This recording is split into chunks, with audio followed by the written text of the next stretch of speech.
Tanggal 29 Oktober, hari ke-303. Bacaan Yohanes pasal 9 sampai pasal 12. Kemarahan anak Allah. Garis besar. Melanjutkan pelayanannya di Yerusalem setelah Hari Raya Sukkot, Yesus pertama-tama memberikan penglihatan fisik kepada seorang buta, kemudian membuka mata rohaninya.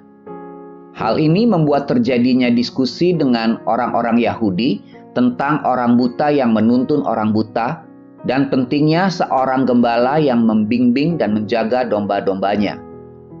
Mujizat ketujuh dan paling klimaks Yesus terjadi di Betania, di mana ia membangkitkan Lazarus dari kematian. Meskipun di Betania banyak terjadi keajaiban dan iman, dari titik ini Yesus mulai ditandai sebagai seorang pria yang akan dibunuh. Yohanes pasal 11 ayat 53. Setiap langkahnya memimpin lebih dekat kepada salib. Renungan harian. Maria dari Betania adalah wanita yang harus ditiru oleh setiap orang Kristen. Dia disebut 3 kali dalam Injil, dan setiap kali disebut, dia digambarkan berada di kaki Yesus. Lukas pasal 10 ayat 39, Yohanes pasal 11 ayat 32, dan Yohanes 12 ayat 3. Di sanalah Maria menyembahnya, menerima instruksi darinya, dan mengalami ketenangan dari Yesus. Anda tidak dapat secara fisik duduk di bawah kaki Yesus seperti Maria, tetapi dengan sikap Anda yang biasa. Anda perlu sikap ketaatan dan berserah kepada Yesus. Maria juga bersedia mengorbankan harta miliknya yang paling berharga sebagai bentuk pengabdiannya kepada Yesus, yaitu persembahan setengah liter minyak wangi narwastu yang bernilai jutaan rupiah menurut nilai sekarang. Mungkin itu adalah mas kawinnya sebagai tanda lamaran pernikahan. Namun dia menuangkannya di atas kaki Yesus sebagai persembahan kasih. Mungkin Anda bertanya-tanya, apa yang Anda miliki yang dapat Anda berikan kepada Yesus sebagai suatu persembahan? Hal paling berharga yang Anda miliki adalah diri Anda sendiri. Jika Anda belum pernah melakukannya sebelumnya, renungkanlah sikap tubuh Maria sewaktu Anda membaca Roma 12 ayat 1 dalam sikap berdoa.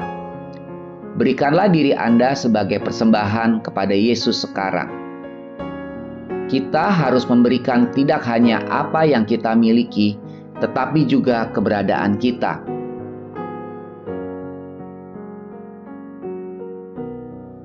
Pendalaman. Gerbang tanpa pintu untuk domba. Yohanes pasal 10 ayat 7. Pada zaman kuno, kandang domba adalah kandang batu melingkar dengan lubang sempit tunggal. Setelah domba-domba berada di dalam, gembala akan berbaring di pintu, menggunakan tubuhnya sendiri untuk membentuk gerbang atau pintu kandang domba. Yohanes pasal 10 ayat 7. Tidak ada yang bisa masuk atau meninggalkan kandang tanpa gembala mengetahui tentang hal itu. Ketika terkecil berarti sesuatu yang besar. Yohanes pasal 11 ayat 35. Yohanes pasal 11 ayat 35 dikenal sebagai ayat terpendek di seluruh Alkitab. Tapi ayat ini membungkus kebenaran besar. Yesus menangis karena dia berbelas kasih dan sangat peduli kepada teman-temannya yang mengalami kesedihan mendalam. Tuhan yang Anda layani tidak acuh dan jauh dari Anda. Dia dekat dan Dia peduli. Amin. Tuhan Yesus memberkati.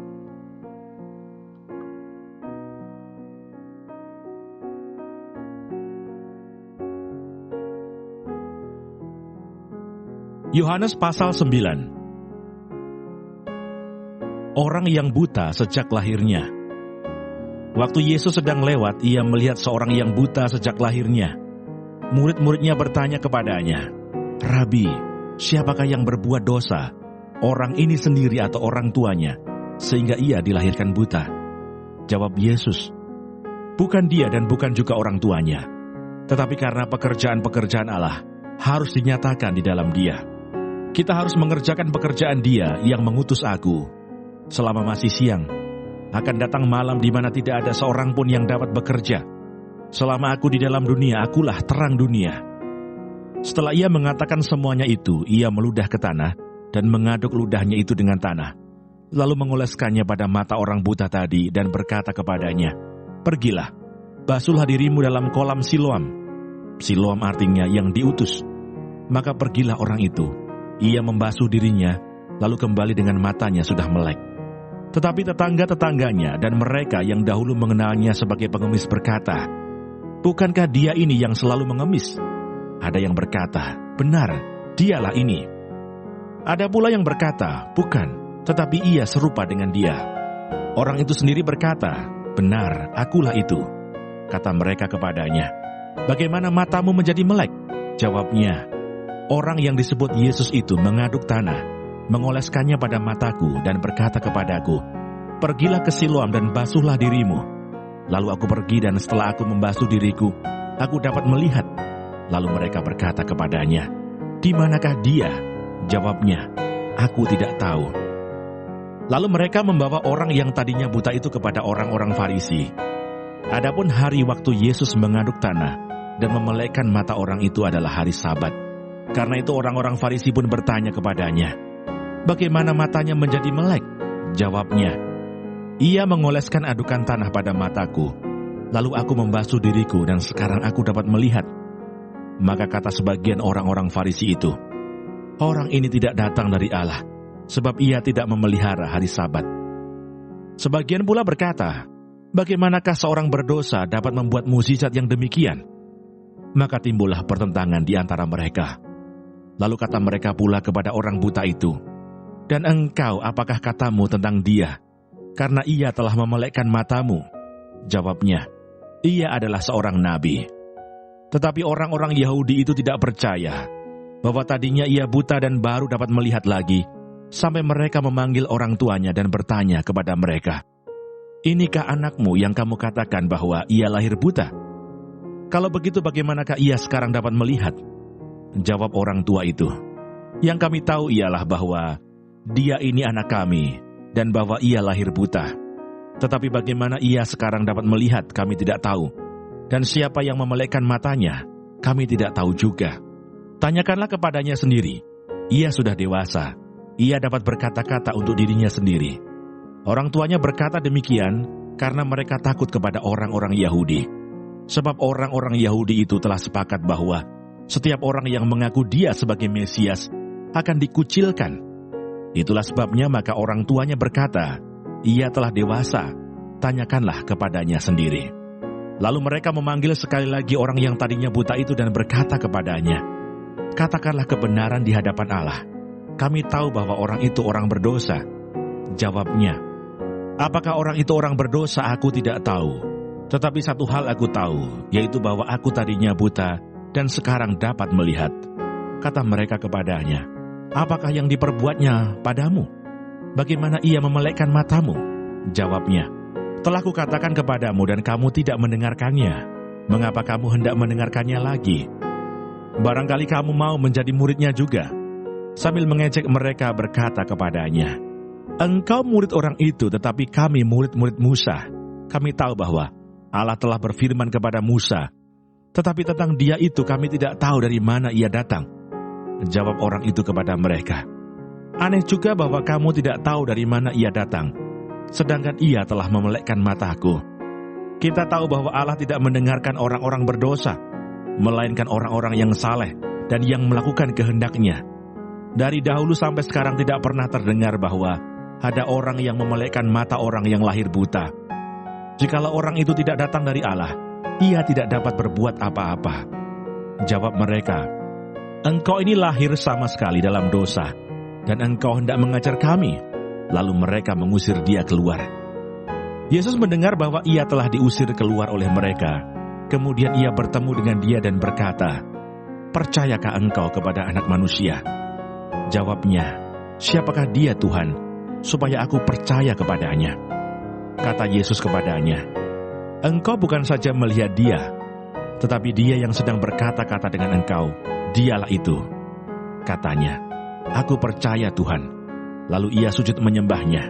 Kata Yesus, Aku datang ke dalam dunia untuk menghakimi, supaya barang siapa yang tidak melihat dapat melihat, dan supaya barang siapa yang dapat melihat menjadi buta. Kata-kata itu didengar oleh beberapa orang Farisi yang berada di situ, dan mereka berkata kepadanya, "Apakah itu berarti bahwa kami juga buta?" Jawab Yesus kepada mereka, "Sekiranya kamu buta, kamu tidak berdosa. Tetapi karena kamu berkata, 'Kami melihat,' maka tetaplah dosamu." Yohanes pasal 10. Gembala yang baik. Aku berkata kepadamu, sesungguhnya siapa yang masuk ke dalam kandang domba dengan tidak melalui pintu, tetapi dengan memanjat tembok, ia adalah seorang pencuri dan seorang perampok. Tetapi siapa yang masuk melalui pintu, ia adalah gembala domba. Untuk dia penjaga membuka pintu, dan domba-domba mendengarkan suaranya, dan ia memanggil domba-dombanya masing-masing menurut namanya, dan menuntunnya keluar. Jika semua dombanya telah dibawanya keluar, ia berjalan di depan mereka, dan domba-domba itu mengikuti dia, karena mereka mengenal suaranya. Tetapi seorang asing pasti tidak mereka ikuti, malah mereka lari daripadanya, karena suara orang-orang asing tidak mereka kenal. Itulah yang dikatakan Yesus dalam perumpamaan kepada mereka, tetapi mereka tidak mengerti apa maksudnya. Ia berkata demikian kepada mereka. Maka kata Yesus sekali lagi, "Aku berkata kepadamu, sesungguhnya akulah pintu ke domba-domba itu. Semua orang yang datang sebelum aku adalah pencuri dan perampok, dan domba-domba itu tidak mendengarkan mereka. Akulah pintu. Barang siapa masuk melalui aku, ia akan selamat, dan ia akan masuk dan keluar dan menemukan padang rumput. Pencuri datang hanya untuk mencuri dan membunuh dan membinasakan.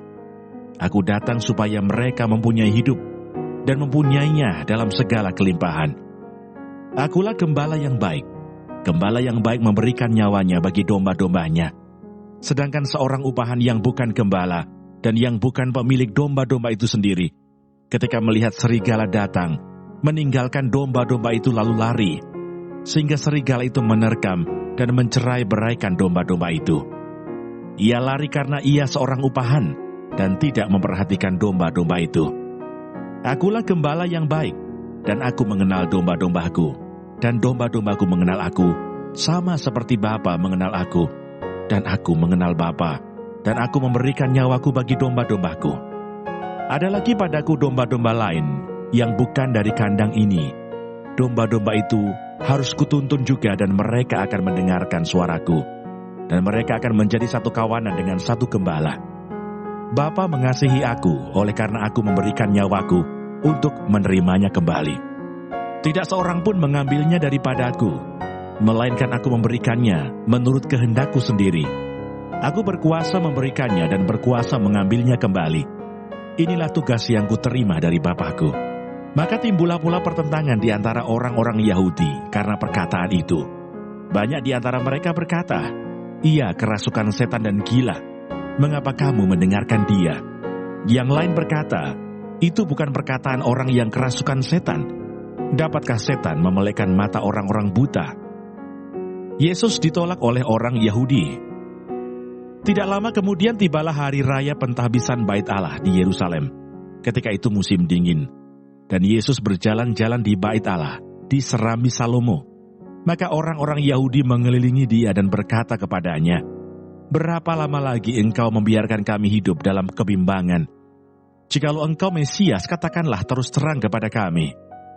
Yesus menjawab mereka, "Aku telah mengatakannya kepada kamu, tetapi kamu tidak percaya. Pekerjaan-pekerjaan yang kulakukan dalam nama Bapakku, itulah yang memberikan kesaksian tentang aku. Tetapi kamu tidak percaya, karena kamu tidak termasuk domba-dombaku. Domba-dombaku mendengarkan suaraku, dan aku mengenal mereka, dan mereka mengikut aku. Dan aku memberikan hidup yang kekal kepada mereka, dan mereka pasti tidak akan binasa sampai selama-lamanya, dan seorang pun tidak akan merebut mereka dari tanganku. Bapakku yang memberikan mereka kepadaku lebih besar daripada siapapun, dan seorang pun tidak dapat merebut mereka dari tangan Bapa.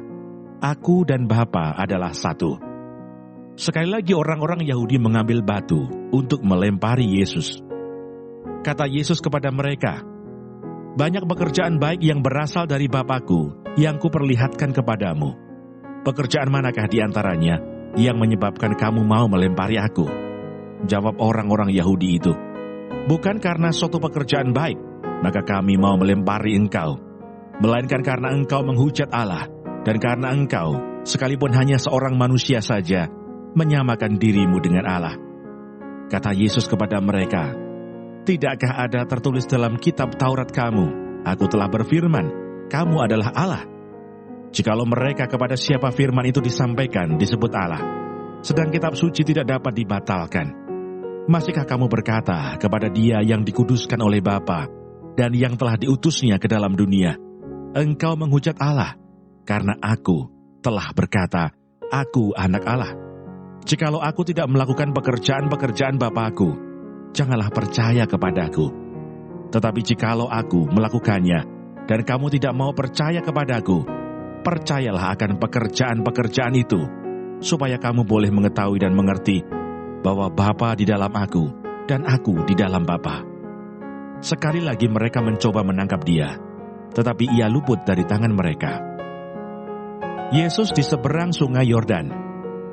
Kemudian Yesus pergi lagi ke seberang Yordan, ke tempat Yohanes membaptis dahulu, lalu Ia tinggal di situ. Dan banyak orang datang kepadanya dan berkata, Yohanes memang tidak membuat satu tanda pun, tetapi semua yang pernah dikatakan Yohanes tentang orang ini adalah benar, dan banyak orang di situ percaya kepadanya. Yohanes pasal 11. Lazarus dibangkitkan. Ada seorang yang sedang sakit namanya Lazarus. Ia tinggal di Betania, kampung Maria dan adiknya Marta. Maria ialah perempuan yang pernah meminyaki kaki Tuhan dengan minyak mur dan menyekanya dengan rambutnya. Dan Lazarus yang sakit itu adalah saudaranya. Kedua perempuan itu mengirim kabar kepada Yesus, Tuhan, Dia yang Engkau kasihi sakit. Ketika Yesus mendengar kabar itu, Ia berkata, penyakit itu tidak akan membawa kematian, tetapi akan menyatakan kemuliaan Allah, sebab oleh penyakit itu anak Allah akan dimuliakan. Yesus memang mengasihi Marta dan kakaknya dan Lazarus. Namun setelah didengarnya bahwa Lazarus sakit, Ia sengaja tinggal 2 hari lagi di tempat di mana Ia berada. Tetapi sesudah itu Ia berkata kepada murid-muridnya, mari kita kembali lagi ke Yudea. Murid-murid itu berkata kepadanya, Rabi, baru-baru ini orang-orang Yahudi mencoba melempari engkau. Masih maukah engkau kembali ke sana? Jawab Yesus, bukankah ada 12 jam dalam satu hari? Siapa yang berjalan pada siang hari, kakinya tidak terantuk, karena ia melihat terang dunia ini. Tetapi jikalau seorang berjalan pada malam hari, kakinya terantuk, karena terang tidak ada di dalam dirinya. Demikianlah perkataannya, dan sesudah itu ia berkata kepada mereka, Lazarus saudara kita telah tertidur, tetapi aku pergi ke sana untuk membangunkan dia dari tidurnya. Maka kata murid-murid itu kepadanya, Tuhan, jikalau ia tertidur, ia akan sembuh. Tetapi maksud Yesus ialah tertidur dalam arti mati, sedangkan sangka mereka, Yesus berkata tentang tertidur dalam arti biasa. Karena itu Yesus berkata dengan terus terang, Lazarus sudah mati, tetapi syukurlah aku tidak hadir pada waktu itu. Sebab demikian lebih baik bagimu, supaya kamu dapat belajar percaya. Marilah kita pergi sekarang kepadanya. Lalu Thomas, yang disebut Didimus, berkata kepada teman-temannya, yaitu murid-murid yang lain, marilah kita pergi juga untuk mati bersama-sama dengan dia. Maka ketika Yesus tiba, didapatinya Lazarus telah 4 hari berbaring di dalam kubur. Betania terletak dekat Yerusalem, kira-kira 2 mil jauhnya. Di situ banyak orang Yahudi telah datang kepada Marta dan Maria untuk menghibur mereka berhubung dengan kematian saudaranya. Ketika Marta mendengar bahwa Yesus datang, ia pergi mendapatkannya, tetapi Maria tinggal di rumah. Maka kata Marta kepada Yesus, Tuhan, sekiranya Engkau ada di sini, saudaraku pasti tidak mati. Tetapi sekarang pun aku tahu bahwa Allah akan memberikan kepadamu segala sesuatu yang engkau minta kepadanya. Kata Yesus kepada Marta, "Saudaramu akan bangkit," kata Marta kepadanya. "Aku tahu bahwa ia akan bangkit pada waktu orang-orang bangkit pada akhir zaman." Jawab Yesus, "Akulah kebangkitan dan hidup. Barang siapa percaya kepadaku, ia akan hidup walaupun ia sudah mati. Dan setiap orang yang hidup dan yang percaya kepadaku tidak akan mati selama-lamanya. Percayakah engkau akan hal ini?" Jawab Marta, "Ya Tuhan, aku percaya bahwa engkaulah Mesias, Anak Allah, Dia yang akan datang ke dalam dunia." Dan sesudah berkata demikian, ia pergi memanggil saudaranya Maria dan berbisik kepadanya, "Guru ada di sana dan ia memanggil engkau." Mendengar itu Maria segera bangkit, lalu pergi mendapatkan Yesus. Tetapi waktu itu Yesus belum sampai ke dalam kampung itu. Ia masih berada di tempat Marta menjumpai dia. Ketika orang-orang Yahudi yang bersama-sama dengan Maria di rumah itu untuk menghiburnya, melihat bahwa Maria segera bangkit dan pergi keluar, mereka mengikutinya karena mereka menyangka bahwa ia pergi ke kubur untuk meratap di situ. Setibanya Maria di tempat Yesus berada dan melihat dia, tersungkurlah ia di depan kakinya dan berkata kepadanya, "Tuhan, sekiranya engkau ada di sini, saudaraku pasti tidak mati." Ketika Yesus melihat Maria menangis dan juga orang-orang Yahudi yang datang bersama-sama dia, maka masih gula hatinya. Ia sangat terharu dan berkata, "Di manakah dia kamu baringkan?" Jawab mereka, "Tuhan, marilah dan lihatlah." Maka menangislah Yesus. Kata orang-orang Yahudi, "Lihatlah betapa kasihnya kepadanya." Tetapi beberapa orang di antaranya berkata, "Ia yang memelekkan mata orang buta, tidak sanggupkah ia bertindak sehingga orang ini tidak mati?" Maka masih gula pula hati Yesus, lalu ia pergi ke kubur itu. Kubur itu adalah sebuah gua yang ditutup dengan batu. Kata Yesus, "Angkat batu itu." Marta, saudara orang yang meninggal itu berkata kepadanya, "Tuhan, ia sudah berbau, sebab sudah 4 hari ia mati." Jawab Yesus, "Bukankah sudah kukatakan kepadamu, jikalau engkau percaya, engkau akan melihat kemuliaan Allah?" Maka mereka mengangkat batu itu.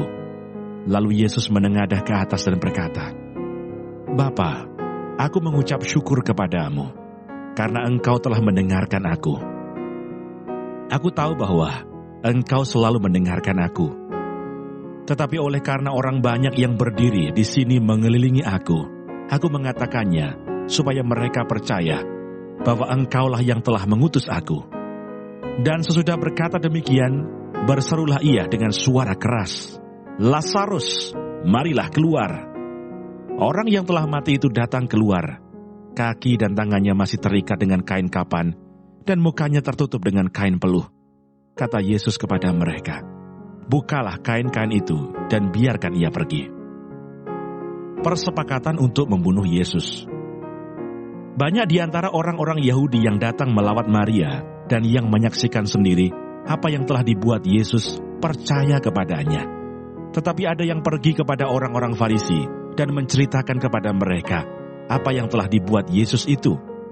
Lalu imam-imam kepala dan orang-orang Farisi memanggil mahkamah agama untuk berkumpul dan mereka berkata, "Apakah yang harus kita buat? Sebab orang itu membuat banyak mukjizat. Apabila kita biarkan dia, maka semua orang akan percaya kepadanya dan orang-orang Roma akan datang dan akan merampas tempat suci kita serta bangsa kita." Tetapi seorang di antara mereka, yaitu Kayafas, imam besar pada tahun itu, berkata kepada mereka, "Kamu tidak tahu apa-apa dan kamu tidak insaf, bahwa lebih berguna bagimu jika satu orang mati untuk bangsa kita daripada seluruh bangsa kita ini binasa." Hal itu dikatakannya bukan dari dirinya sendiri, tetapi sebagai imam besar pada tahun itu ia bernubuat bahwa Yesus akan mati untuk bangsa itu. Dan bukan untuk bangsa itu saja, tetapi juga untuk mengumpulkan dan mempersatukan anak-anak Allah yang tercerai-berai. Mulai dari hari itu mereka sepakat untuk membunuh dia. Karena itu Yesus tidak tampil lagi di muka umum di antara orang-orang Yahudi. Ia berangkat dari situ ke daerah dekat padang gurun, ke sebuah kota yang bernama Efraim, dan di situ ia tinggal bersama-sama murid-muridnya. Pada waktu itu hari raya Paskah orang Yahudi sudah dekat, dan banyak orang dari negeri itu berangkat ke Yerusalem untuk menyucikan diri sebelum Paskah itu. Mereka mencari Yesus, dan sambil berdiri di dalam bait Allah, Mereka berkata seorang kepada yang lain, "Bagaimana pendapatmu? Akan datang jugakah ia ke pesta?" Sementara itu imam-imam kepala dan orang-orang Farisi telah memberikan perintah supaya setiap orang yang tahu di mana dia berada memberitahukannya, agar mereka dapat menangkap dia. Yohanes pasal 12. Yesus diurapi di Betania. 6 hari sebelum Paskah, Yesus datang ke Betania, tempat tinggal Lazarus yang dibangkitkan Yesus dari antara orang mati. Di situ diadakan perjamuan untuk dia dan Marta melayani. Sedang salah seorang yang turut makan dengan Yesus adalah Lazarus. Maka Maria mengambil setengah kati minyak narwastu murni yang mahal harganya, lalu meminyaki kaki Yesus dan menyekanya dengan rambutnya. Dan bau minyak semerbak di seluruh rumah itu. Tetapi Yudas Iskariot, seorang dari murid-murid Yesus, yang akan segera menyerahkan dia berkata, "Mengapa minyak narwastu ini tidak dijual 300 dinar, dan uangnya diberikan kepada orang-orang miskin?" Hal itu dikatakannya bukan karena ia memperhatikan nasib orang-orang miskin, melainkan karena ia adalah seorang pencuri. Ia sering mengambil uang yang disimpan dalam kas yang dipegangnya. Maka kata Yesus, "Biarkanlah dia melakukan hal ini, mengingat hari penguburanku. Karena orang-orang miskin selalu ada pada kamu, tetapi aku tidak akan selalu ada pada kamu." Persepakatan untuk membunuh Lazarus. Sejumlah besar orang Yahudi mendengar bahwa Yesus ada di sana, dan mereka datang bukan hanya karena Yesus, melainkan juga untuk melihat Lazarus yang telah dibangkitkannya dari antara orang mati. Lalu imam-imam kepala bermufakat untuk membunuh Lazarus juga, sebab karena dia banyak orang Yahudi meninggalkan mereka dan percaya kepada Yesus. Yesus dielulukan di Yerusalem. Keesokan harinya ketika orang banyak yang datang merayakan pesta mendengar bahwa Yesus sedang di tengah jalan menuju Yerusalem, mereka mengambil daun-daun palem dan pergi menyongsong dia sambil berseru-seru, "Hosana, diberkatilah dia yang datang dalam nama Tuhan, Raja Israel." Yesus menemukan seekor keledai muda, lalu ia naik ke atasnya seperti ada tertulis, "Jangan takut hai putri Sion, lihatlah rajamu datang, duduk di atas seekor anak keledai." Mula-mula, murid-murid Yesus tidak mengerti akan hal itu. Tetapi sesudah Yesus dimuliakan teringatlah mereka bahwa nas itu mengenai dia dan bahwa mereka telah melakukannya juga untuk dia. Orang banyak yang bersama-sama dengan dia ketika ia memanggil Lazarus keluar dari kubur dan membangkitkannya dari antara orang mati, memberi kesaksian tentang dia. Sebab itu orang banyak itu pergi menyongsong dia, karena mereka mendengar bahwa ia yang membuat mukjizat itu. Maka kata orang-orang Farisi seorang kepada yang lain, "Kamu lihat sendiri bahwa kamu sama sekali tidak berhasil. Lihatlah, seluruh dunia datang mengikuti dia." Yesus memberitakan kematiannya. Di antara mereka yang berangkat untuk beribadah pada hari raya itu, terdapat beberapa orang Yunani. Orang-orang itu pergi kepada Filipus yang berasal dari Betsaida di Galilea, lalu berkata kepadanya, "Tuan, kami ingin bertemu dengan Yesus." Filipus pergi memberitahukannya kepada Andreas. Andreas dan Filipus menyampaikannya pula kepada Yesus. Tetapi Yesus menjawab mereka katanya, "Telah tiba saatnya anak manusia dimuliakan. Aku berkata kepadamu, sesungguhnya jikalau biji gandum tidak jatuh ke dalam tanah dan mati, ia tetap satu biji saja. Tetapi jika ia mati, ia akan menghasilkan banyak buah. Barang siapa mencintai nyawanya, ia akan kehilangan nyawanya. Tetapi barang siapa tidak mencintai nyawanya di dunia ini, ia akan memeliharanya untuk hidup yang kekal. Barang siapa melayani aku, ia harus mengikut aku, dan di mana aku berada, di situ pun pelayanku akan berada. Barang siapa melayani aku, ia akan dihormati Bapa. Sekarang jiwaku terharu, dan apakah yang akan kukatakan? Bapa, selamatkanlah aku dari saat ini. Tidak, sebab untuk itulah aku datang ke dalam saat ini. Bapa, muliakanlah namamu. Maka terdengarlah suara dari surga. Aku telah memuliakannya, dan aku akan memuliakannya lagi.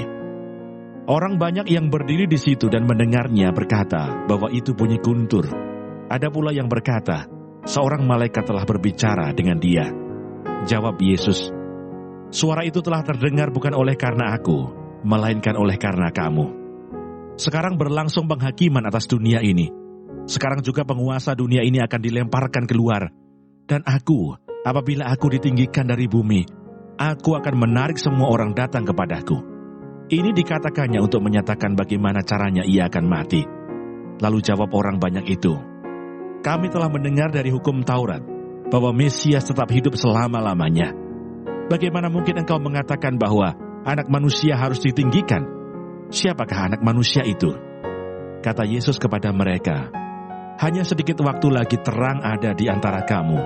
Selama terang itu ada padamu, percayalah kepadanya, supaya kegelapan jangan menguasai kamu. Barang siapa berjalan dalam kegelapan, ia tidak tahu kemana ia pergi. Percayalah kepada terang itu, selama terang itu ada padamu, supaya kamu menjadi anak-anak terang." Sesudah berkata demikian, Yesus pergi bersembunyi dari antara mereka. Mengapa orang Yahudi tidak dapat percaya? Dan meskipun Yesus mengadakan begitu banyak mukjizat di depan mata mereka, namun mereka tidak percaya kepadanya. Supaya genaplah firman yang disampaikan oleh Nabi Yesaya, "Tuhan, siapakah yang percaya kepada pemberitaan kami? Dan kepada siapakah tangan kekuasaan Tuhan dinyatakan?" Karena itu mereka tidak dapat percaya, sebab Yesaya telah berkata juga, "Ia telah membutakan mata dan mendegilkan hati mereka, supaya mereka jangan melihat dengan mata dan menanggap dengan hati, lalu berbalik sehingga aku menyembuhkan mereka." Hal ini dikatakan oleh Yesaya karena ia telah melihat kemuliaannya dan telah berkata-kata tentang dia. Namun banyak juga di antara pemimpin yang percaya kepadanya, tetapi oleh karena orang-orang Farisi, mereka tidak mengakuinya berterus terang, supaya mereka jangan dikucilkan, sebab mereka lebih suka akan kehormatan manusia daripada kehormatan Allah. Firman Yesus yang menghakimi. Tetapi Yesus berseru katanya, "Barang siapa percaya kepadaku, ia bukan percaya kepadaku, tetapi kepada Dia yang telah mengutus aku. Dan barang siapa melihat aku, ia melihat Dia yang telah mengutus aku. Aku telah datang ke dalam dunia sebagai terang, supaya setiap orang yang percaya kepadaku jangan tinggal di dalam kegelapan. Dan jikalau seorang mendengar perkataanku tetapi tidak melakukannya, aku tidak menjadi hakimnya. Sebab aku datang bukan untuk menghakimi dunia, melainkan untuk menyelamatkannya. Barang siapa menolak aku dan tidak menerima perkataanku, ia sudah ada hakimnya, yaitu firman yang telah kukatakan. Itulah yang akan menjadi hakimnya pada akhir zaman. Sebab aku berkata-kata bukan dari diriku sendiri, tetapi Bapa yang mengutus aku. Dialah yang memerintahkan aku untuk mengatakan apa yang harus aku katakan dan aku sampaikan. Dan aku tahu bahwa perintahnya itu adalah hidup yang kekal. Jadi apa yang aku katakan, aku menyampaikannya sebagaimana yang difirmankan oleh Bapa kepadaku."